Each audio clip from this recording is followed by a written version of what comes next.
Bonjour mesdames et messieurs, bienvenue dans cette première édition du Journal d'Internet, l'émission qui retrace l'actualité d'Internet. Je suis Axel et je serai votre présentateur lors de cette vidéo que nous partagerons ensemble. Le mois de novembre vient de se terminer et il était riche en événements, il est donc temps de faire un débrief de tout cela. C'est parti, commençons. Nous commençons malheureusement cette rubrique avec un drame. En effet, l'acteur Matthew Perry, connu principalement pour son rôle de Chandler Bing dans la série Friends, est décédé à l'âge de 54 ans le 28 octobre 2023 et a été enterré le 3 novembre dernier. Malheureusement, les circonstances de sa mort n'ont toujours pas été révélées. Énormément de fans, d'artistes ou encore les autres acteurs phares de la série lui ont rendu un timide hommage sur les réseaux sociaux. Parmi eux, le journaliste Yann Marguet a réalisé quant à lui une chronique sur l'émission Quotidien rendant lui aussi hommage à l'acteur. Il dit, je cite, « Matthew Perry utilisait l'humour comme moyen de défense, comme beaucoup d'humoristes, sauf Norman par exemple qui lui utilisait l'humour pour principalement baiser des mineurs. » Une phrase qui me semblait si bien trouvée que je me devais de la citer. Bravo à toi Yann, très bien trouvé. Passons maintenant à notre jolie garce de France, Shai, qui a mis le feu partout en sortant le titre Sans cœur en featuring avec Niska, sorti sur toutes les plateformes le 10 novembre dernier. Elle réalise d'ailleurs le meilleur démarrage de clip de 2023 avec plus de 550 000 vues en moins de 24 heures. Mais ce qui a réellement embrasé les réseaux sociaux est cette image des deux rappeurs avec l'inscription des lettres BF. Les fans ont alors tout de suite pensé aux initiales du mot boyfriend annonçant officiellement leur couple,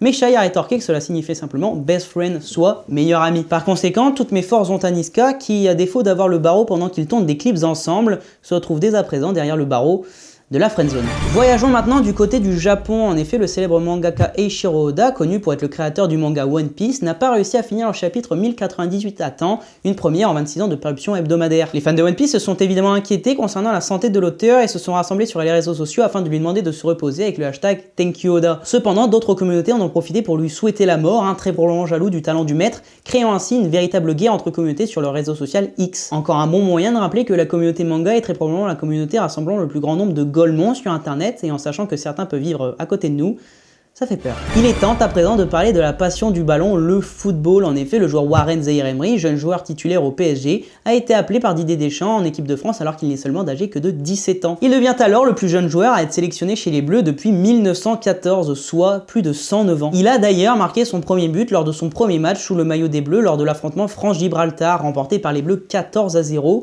une véritable humiliation. En même temps, quand on affronte une équipe de jardiniers qui n'ont pour certains même pas la licence, il ne fallait pas s'étonner du résultat. Par conséquent, il est toujours bon de rappeler le talent grandissant de ce joueur qui réussit à mélanger les études et la Ligue des Champions, pendant que certains du même âge mélangent seulement joint, shit, bœuf, puff et déscolarisation. On n'a pas tous les mêmes ambitions, chacun ses talents. Vive événement dans le monde du JV, le 3 novembre 2023, un jeu vidéo en particulier a mis tous les gamers en osmose totale. En effet, le jeu Fortnite est revenu au premier chapitre de son histoire, remettant la map de l'époque, faisant ainsi revenir tous les anciens joueurs qui avaient perdu de vue le jeu. Le succès de ce retour a été immédiat, voire même extraordinaire, puisque c'est plus de 44 millions de joueurs jouant en simultané, un record pour Fortnite. Cependant, un problème a rapidement été détecté par les véritables OG. En effet, nous avons constaté que les petits 2010 que nous avions l'habitude d'exploser il y a quelques années ont malheureusement grandi et les rôles se sont inversés. Les OG se font, pardonnez-moi l'expression, littéralement trouver le cul à Tilted Tower par des petits de 11 ans qui ont pris l'habitude de construire le Burj Khalifa au lieu d'aller faire leurs devoirs. Comme disait le vieil adage, le petit que t'as hagar, il reviendra un jour.